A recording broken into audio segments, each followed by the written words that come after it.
Back to My Garden, episode 87. Welcome to Back to My Garden. Discover your passion for gardening.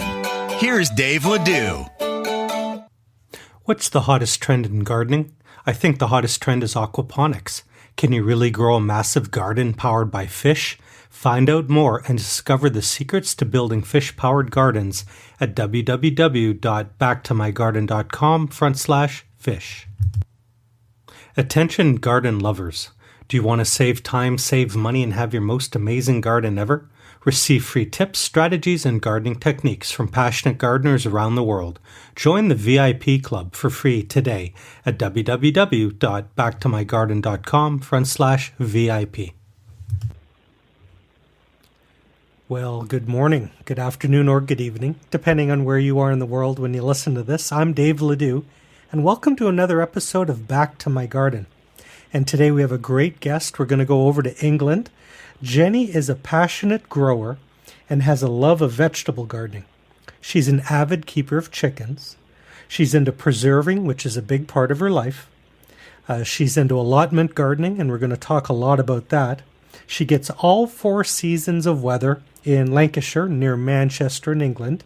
We have a lot of gardening to discuss. I want to welcome to the show Jenny Bowring. Hi, Jenny. Welcome to Back to My Garden. Hi, Dave. I'm glad you're here. Thank you. For those who don't know your part of the country, can you tell us a little bit about your background, Jenny, and a little bit about how you got into gardening? Okay. 30 years ago, when I had my first daughter, I discovered that while I was breastfeeding, that she had allergies. I discovered that if I ate certain foods, that she reacted to them. Then 16 years ago, when I had my youngest son, and I was feeding him, I discovered that when I bought organic vegetables, that his eczema, his asthma, his allergies all cleared up, and he was fine. So I decided to get a plot and grow my own vegetables. And that's where it all started. Your allergies, From then on, I've become... Your allergies cleared up because of organic vegetables? They've cleared up completely. Wow. I bought a whole trolley full, reduced price to about 5p, 10p a packet in a big supermarket. And for this time that we ate those, his allergies completely disappeared. He was about 3 months old. So I got a plot, started digging, and it survived in my blood. I'm hooked, addicted, and can't stop. Wow, And congratulations. since 16 now, he's not had one allergic episode since. So I'm tough to get to myself. That's amazing. What's your garden like? I guess we're winter now, the year that just passed. What was your garden like this year? What was my garden like this year? I've grown just about everything: sweet potatoes, carrots, beans, peas, roads. I've got a tomato house because I've developed an allergy to tomatoes, so I have one greenhouse that's just for tomatoes. And I've been given a massive greenhouse this year. All the pictures are all over Twitter. It's been really good. I've got rid of most of the bindweed on the plot. Most of the dark leaves are gone. And we've opened an orchard on our site. So it's been really good. For those of you who are on social media listening today, make sure you follow Jenny on Twitter.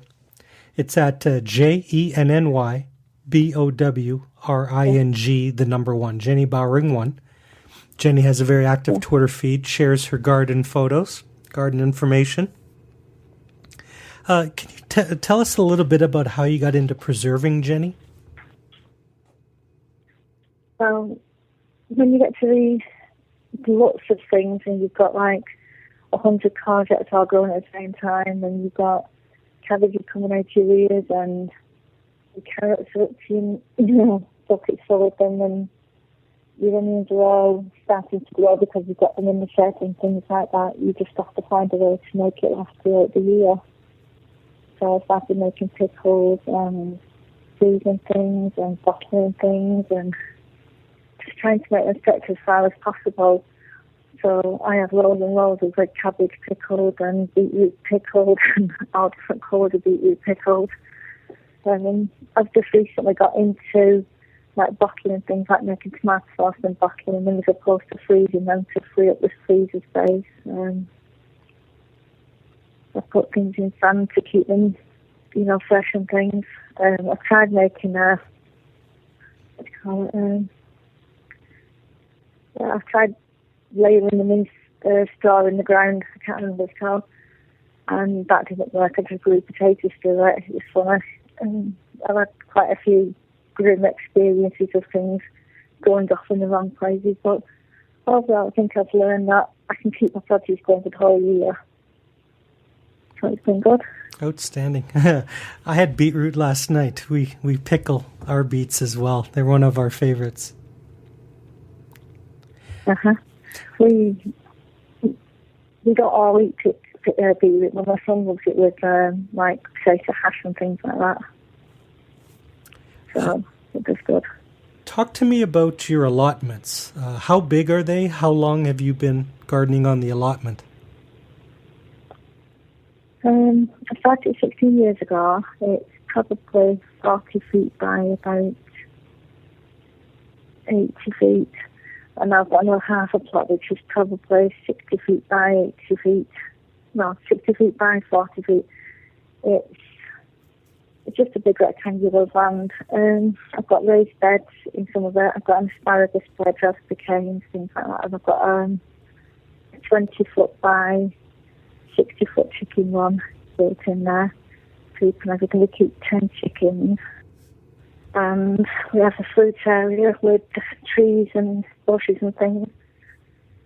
And it seems to do quite well. We mulch it and we, prune and all the rest of the things that we do.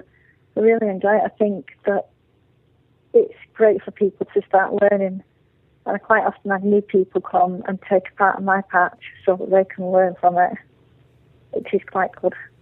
You're a teacher. That's great. Well, not exactly, but it works like that. Or I also coach. get a lot of information from people. Yeah. Yeah, but I also get a lot of information from other people. I started off with a little man next to me who was as cantankerous as anything. It was like, book off. One day when you go on, another day he'd be in minor information, he'd tell you anything you wanted to know. And I've learned such a lot, like companion plants and how to look after your plants and things like that from him. Ah, very good. So yeah. I think it works that he's now moved on, and I took on a different sort of role on the allotments. I took on the managing role, and I look after the whole allotment site. It started off with, I was a young mum with a baby and a pram. Couldn't get all the paths to the plot. I had to ring the council up. Can you come and trim the plot? Can you make it possible for me to get a pram up the plot? And my plot was covered in bindweed and dock leaves. They were taller than me. The roots were deeper than 3 foot deep.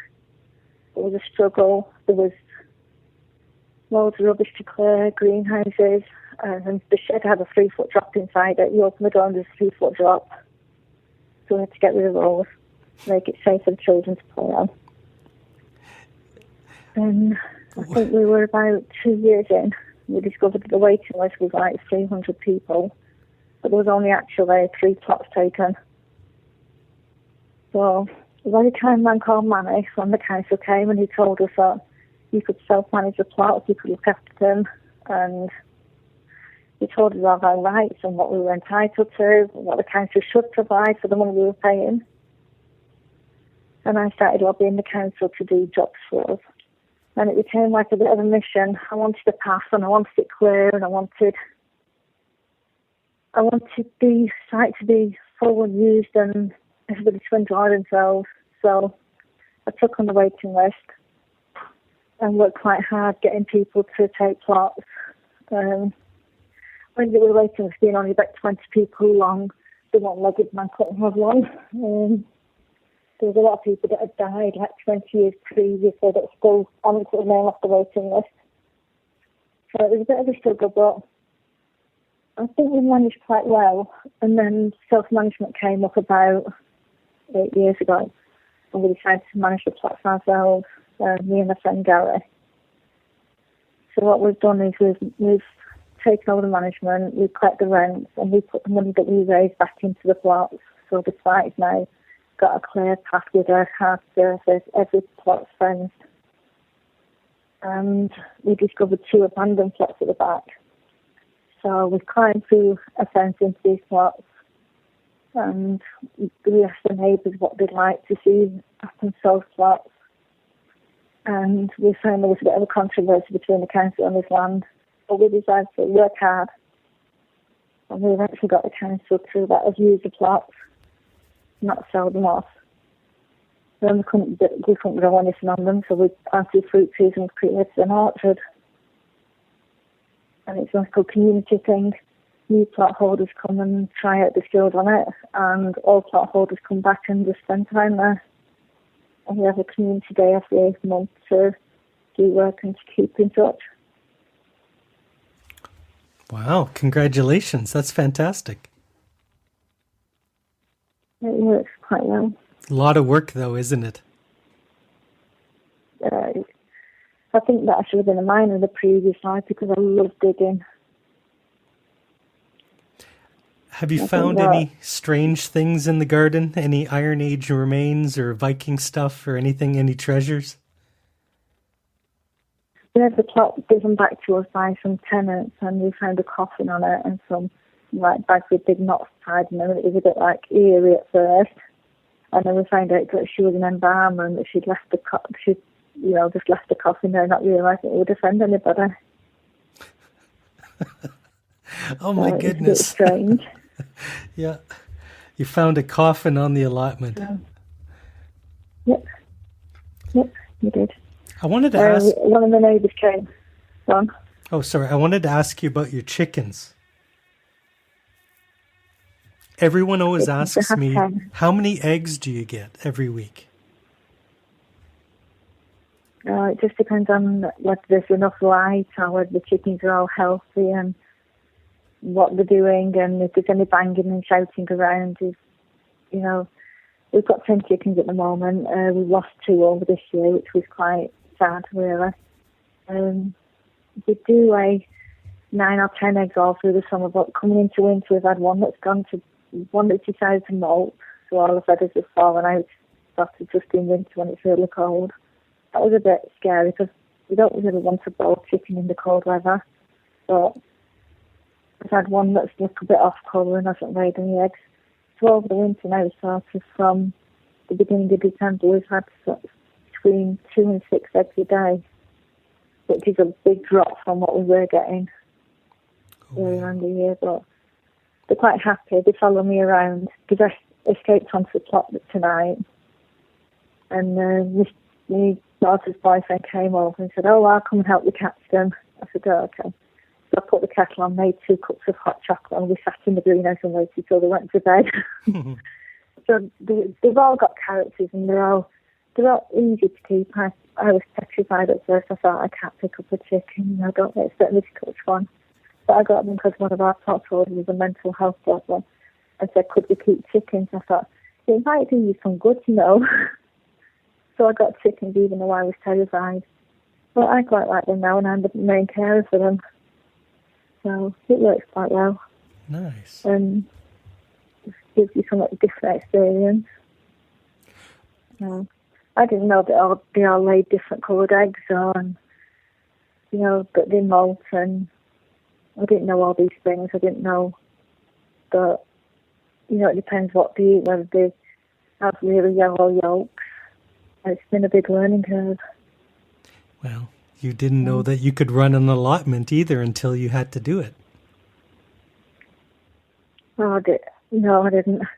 I didn't even know that self-management included this constitution and terms and conditions. I had no idea. I had to sort of chew the books before I could start. But, you do what you need to do sometimes. I know you had a good summer for your garden. What kind of a winter are you having? I've got purple sprouting broccoli, Savoy cabbages, lettuces, regular cabbages. I've got some winter cauliflowers, all year-round cauliflowers that are still producing curds. I've got leeks, and I've got quite a good store cupboard, so I think I'm quite okay. Oh, very good. I've got, I think that when you're still producing vegetables that you can eat and put on the table every day during winter, you're okay. I'm absolutely gobsmacked. I didn't know, it's the middle of January and you're still growing cauliflower. I've only got one. But I thought you had... the size of a tennis ball. I thought you guys had snow, but I guess not every winter do you get snow, just once every couple of years. We had a few flecks yesterday, but we haven't had much. But I watched the weather forecast and it was sweeping across the country, and there was a little band in the middle, and the little band that wasn't snow was straight across Manchester. I thought, yeah, okay. That's not snow for us. But I'm waiting for the snow because we've got a sledge, and I've got a grandson who's dying to go sledging. But there's no snow. I've got 3 feet on the ground and it's 20 below. Oh, no. No. It's hard. It's hard on the animals. You know, I've actually... Yeah, okay. Well, the chickens are not supposed to like snow, but it's not snowed since we got them. Yeah, but they can go indoors, right? Do you have a little coop for them? Yeah. Yeah, they've got a coop and they've got some sheltered areas as well, so yeah, they can go inside. But apparently they're not supposed to like walking on it. So it's going to be quite amusing to go to the plot and find them not come out because it's snowing. On your allotments, you have other gardeners around you. What's the weirdest thing or the most interesting thing that another gardener is trying to grow on the allotment? I'm the unusual one. I'm the one that grows silly things. I'm going to try and grow a pineapple this year. Come on, really? Yeah, I've read it in a magazine that you can grow a pineapple by cutting the top off very carefully and taking the shoulders off, and then rooting it in some moist compost, and then you should be able to grow a pineapple plant. I'm the daft one. I'm the one that grows asparagus peas and purple beans and things like that. We've got guano seeds for this year, and I grow samphire, like seaweed, like a sea plant. I grow that and put, water with salt water, and let it deep fried in batter. So, I'm the odd one. My friend grows black tomatoes. I like those. But I'm the worst one. I want to go back to your pineapple experiment. I believe that you can get it rooted and started. What are you going to do in October or November with it? Are you going to leave them or dig them up? Well, I believe I can only grow them in a greenhouse in this country, so the experiment is to try and grow it, put it in the greenhouse and pray. I understand. Okay. Apparently they get a metre high and a metre wide. So I've got a big enough greenhouse to put one in the corner and hope for the best. I suppose in winter I'll put some fleece around it and keep it warm. But that's exciting. I haven't thought that far ahead because apparently it's supposed to produce a pineapple this year. So hopefully, maybe. I don't believe there's too many gardeners in Manchester with a pineapple, so you'd be one of the only ones. Well, I might be, if it works. Good. We're winding down here, Jenny. We're coming up, running out of time, but I want you to give some advice to the listeners. We have a lot of people who garden in small pots, little patio gardens. We have a lot of very brand new beginner rookie gardeners. You've been doing this for a number of years. Do you have any advice or suggestions for the brand new gardener? Just don't be defeated. Things grow, things don't grow, things damp off, things don't. Just work at it and keep going. Don't give up. You get surprises and you get defeats, and everything you learn from, you can do it, and when you eat it, it tastes so much different. I've grown peppers for the past goodness knows how many years, but I could never eat pepper before. But when you grow your own, the taste is amazing. You taste the actual vegetable. You don't taste the chemicals and the water. That they seem to go hand in hand. They seem to be watery and have like a less dense texture when you buy them in the shops. But you can actually taste the difference when you grow it yourself. And it's an achievement as well. When I put Christmas dinner on the table and I made fresh soup with tomatoes for the starter, and the tomatoes were straight from my greenhouse at the Allotment, they were the last of the tomatoes at Christmas. It's a sense of achievement that you can't get from many other things. And knowing that my kid's not got asthma and eczema and covered in spots all the time, we're not running around to doctors trying to, get him some medication when we're away on holiday or something. It's really good. Nice. It makes it all worthwhile. If somebody has a child or a loved one that has asthma or allergies, what advice would you give them? Just experiment with the diet that you have, and I don't know, you need to manage it. You need to manage it with whatever medication you've got, whatever diet you can change. You need to work out what your allergies to. I'm allergic to tomato plants, the smell of them. So I grow all my tomato plants in one greenhouse. And I take antihistamines, drink lots of water, and have a Ventolin spray that I carry around with me all the time. So it's not always easy, but there's lots of different ways you can overcome things. And I chew chewing them when I go into the greenhouse where the tomatoes are, so that it stops you really breathing in the smell of them, if you can understand that. Mm-hmm. So I think just keep going. Nice.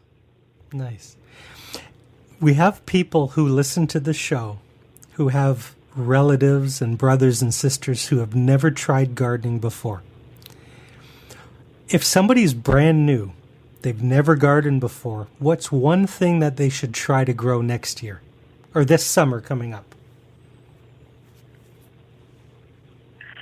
One thing. Yeah. What's the first thing you should try to grow if you're brand new?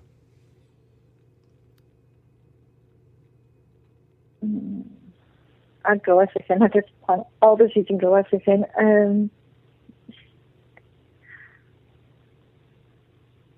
Go to Reza, onions Reza. Stick an onion set in and it grows an onion. I think that whatever you like to eat, try and grow it. I have terrible disasters with carrots, but I still try. There's no one thing that I would say is easy to grow. Potatoes, you get earworms. Peas are not so bad. Yeah, peas are good. I like your onions. Onions are easy. Good setting the ground as it grows. We've been asked on Twitter this week, today, we've put my leeks in tubes, and it's blank tubes for stems, so you get more white of the leek than the green. And people say, where did you get the tubes from? What did you do? How did you find those? What did you, how long are they? Can I have a close-up? Can I see the picture of it out of the tube, in the tube? I'm like, yeah, okay. But it's all a learning curve, because people are learning, because I've put them in tubes. People are asking me about the tubes, like I'm asking somebody else about netting they've got around the plants and what's it for. I bought a book, Carrots Love Tomatoes, or Tomatoes Love Carrots. And when I read it, it kept saying, and to keep the raccoons off, and to keep the raccoons off this, and to protect this. And I thought, I'm reading an American book here, but it still shows you that there's a lot of things that you can plant with other things that are beneficial to those plants that you planted. Like if you plant parsley with asparagus, it gives the asparagus something and makes it grow better, gives it a vitality. You plant horseradish with your potatoes, and your potatoes don't get as many wireworms. And there's a tip somewhere about taking a picture of a cabbage whitefly, but not a local one to yourself, and hanging them around the cabbages. And apparently, because they're territorial, the cabbage whites won't come to your cabbages because they can see another cabbage white's already there. So there's lots and lots of different tips that people give, like using water pipes to make tunnels over your vegetables, cost-effective things, because money puts people off growing vegetables because they think, oh, I can't afford to do that, I can't afford a plot because then I have to buy the seeds, the tools, the shed, the curtains. But lots of things are free. There's lots of sites on the internet that you can get free things from. There's lots of cheap places, there's lots of advice, there's loads of books, there's loads of magazines, there's loads of free seeds. If you ask, you get. So my one tip, if you asked me for a tip, was if you want something, or if you feel a need for something that you've got on your plot or you need, then think about where you would find that, who would use it, like water pipes, a water board, or a plumber.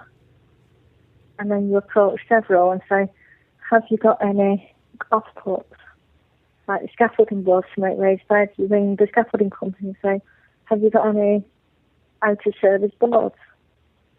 And you'll find that somebody does, so it doesn't have to cost you money. Sensational tips, very good.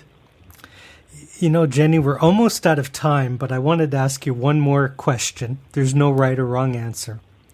If you were only allowed to grow one plant,